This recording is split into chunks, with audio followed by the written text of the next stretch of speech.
Hey guys, suppose it was only a matter of time before I had problems with this car again.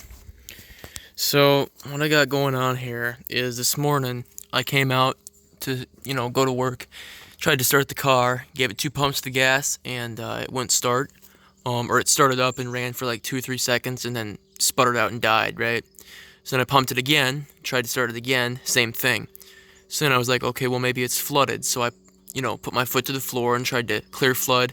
That didn't do anything, so I pumped it a couple more times and it still wouldn't start, so I ended up having to take a different car, which was irritating because I've been trying to drive this one more. As the weather gets colder, it's about 40 degrees right now.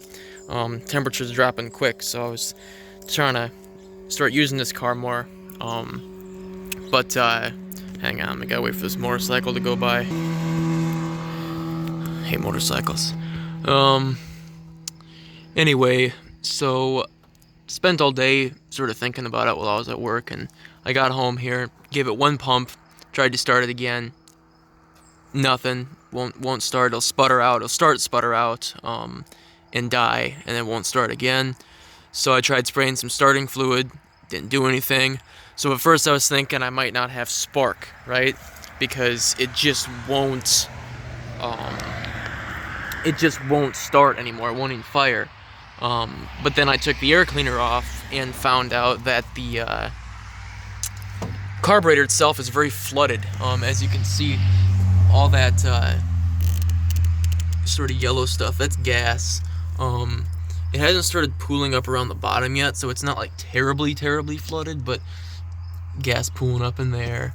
This gas gets all wet all the way around. You got gas leaking down the side, and the throttle plates are wet. You can still see them. They're kind of wet. They were a lot more wet, but I've been letting it sit.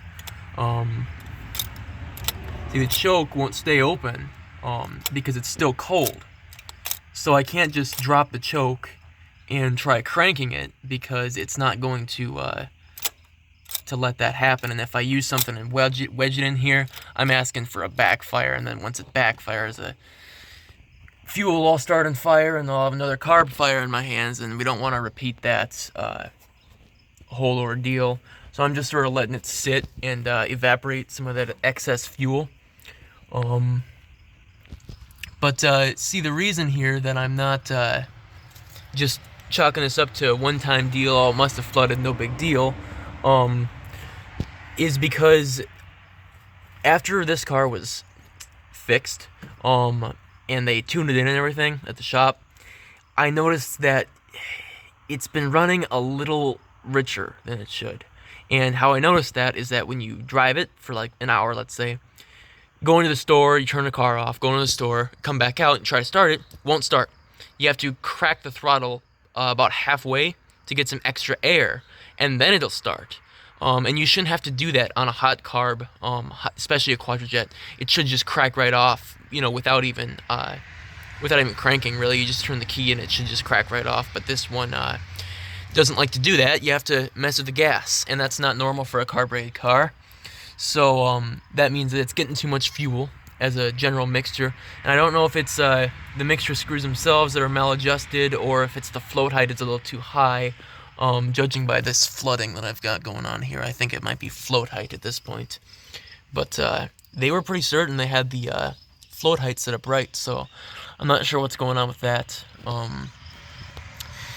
Anyway, I'm not very happy with it. I think that it's definitely running too rich, and my working theory is that since it is colder out, it hasn't been as warm lately, when I drove it yesterday, parked it around 7 o'clock like it is right now, and my guess is the fuel that was in there never evaporated overnight because it hasn't been hot like it has been, so it wouldn't have evaporated overnight, and then when I came in the morning and gave it a couple of pumps, it just was too much for it and flooded it.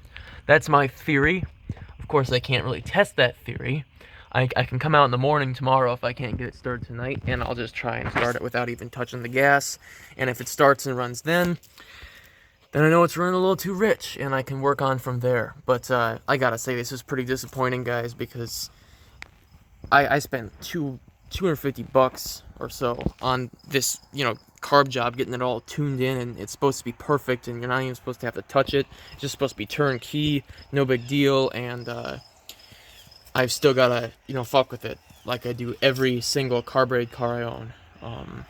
So, Jesus Christ. Cats are having a fight. Yeah. Anyway, that's what's going on with the olds. I'm not thrilled with this at this point. This is getting, really annoying. I'm gonna try and see what I can do to start it up